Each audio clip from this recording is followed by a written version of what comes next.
Today's news. Sponsored by Chick-fil-A. I'm Monica Ricks in New York. President Biden says he's committed to protecting abortion rights and plans to propose legislation to do so in the new Congress next year if he has enough support. The court got Roe right nearly 50 years ago, and I believe Congress should codify Roe once and for all.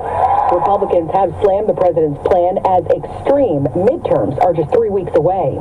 Also, in a few weeks, we'll have to fall back for daylight saving time, but Congress is now thinking about letting the clock run out on that one. Without warning, the U.S. Senate in March unanimously approved a plan to make daylight saving time permanent, but the votes aren't there and likely to line up in the U.S. House, according to Republican Fred Upton of Michigan, who says the change would force school buses to run in the dark too late in the morning. The kids probably would be in second or third hour while it was still dark. Scott McFarland, CBS News. In Ukraine, Russia's launched another round of suicide drones. CBS's Holly Williams is there. There were Russian strikes across the country this morning, and they seem to be targeting the energy and water supply, including a power plant in Kyiv, ahead of Ukraine's harsh winter. Many residents in the Kharkiv region don't have gas, water, or electricity after Russian strikes cut off utilities.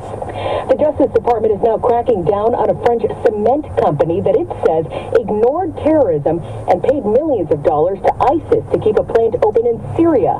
U.S. Attorney Breon Peace.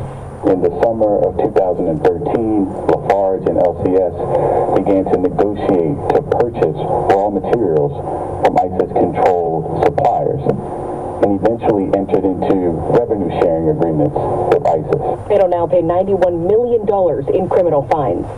Still no sign of an Iranian rock climber who defied her government by competing without a hijab. CBS's Elizabeth Palmer has the latest. The Iranian embassy in Seoul tweeted a picture of her today, head covered, and said she had left Korea this morning. Friends and contacts say she hasn't been seen in Iran yet, though, and they fear she may have been taken directly to prison. Old Man Winter's making an early appearance. CBS's Jim Crisula. Nearly 80 million Americans from Colorado to the East Coast could see record cold this week. That includes eastern Kentucky, where many people affected by deadly flooding 3 months ago are in homes without heat. Jeff Noble is judge executive of hard-hit Breathitt County. I just hate the thought that somebody's in a home that ain't got any kind of heat, and, it's just tough to handle it. The usually cool Pacific Northwest is seeing unusual warmth. The Dow added 337 points today. This is CBS News. Well, that's today's news. I didn't hear any good news, did you? I didn't think so. I guess it's all about perspective. The glass is half full. Well, as always, I want to thank you again for coming along with me on these Dash Cam News adventures. You know the drill. Peace, love, and all that hippie jazz. Bye-bye, everybody.